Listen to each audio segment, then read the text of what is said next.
In today's video, I'm going to teach you how to set up and use class tracking in QuickBooks Online. This feature is incredibly useful for keeping your accounts organized, particularly if you have multiple departments, locations, or projects that you want to track independently. By the end of this guide, you'll have a solid grasp on setting up class tracking and applying it to your transactions. Let's dive in. First, you'll need to log in to your QuickBooks Online account. To get started, open your preferred web browser, such as Chrome, and head over to the QuickBooks website by typing QuickBooksIntuit.com into your address bar. Once you reach the home page, sign in using your account credentials. Make sure you have your account information ready. It's essential for accessing the settings we'll be adjusting today. Now that you're logged in, we're ready to turn on class tracking, a critical step for organizing your financial data efficiently. Begin by locating the gear icon in the top right corner of your screen. Give it a click to open a menu, then navigate over to Account and Settings. You'll land in the Settings area of QuickBooks where all sorts of customization options are at your fingertips. On the left, look for the tab labeled Advanced. This is where you'll want to head next. Scroll down a bit until you reach the Category section. You'll notice a pencil icon there which indicates that you can make edits.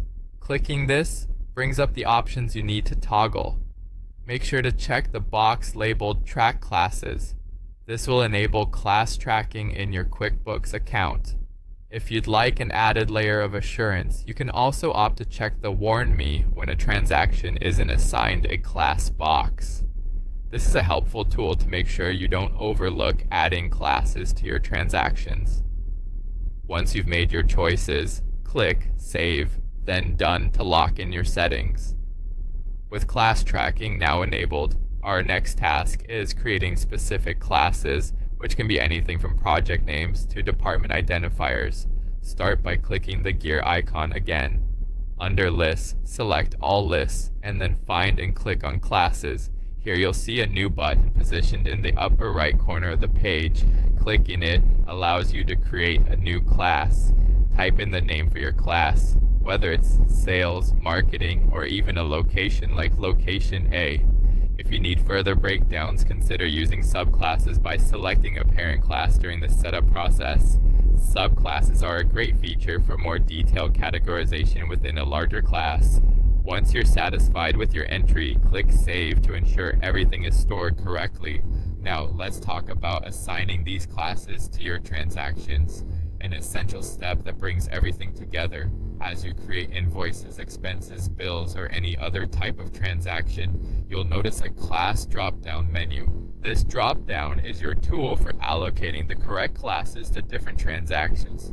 Choose the appropriate class for each line item or apply it to the entire transaction, depending on your organizational needs. This step is crucial as it allows you to track your financial data with precision across the various segments of your business. And that's it. By following these steps, you have now successfully set up and used class tracking in QuickBooks Online. Your financial data will be much more organized and you'll gain valuable insights into your business structure. Thanks for joining me today, and I hope you found this guide helpful.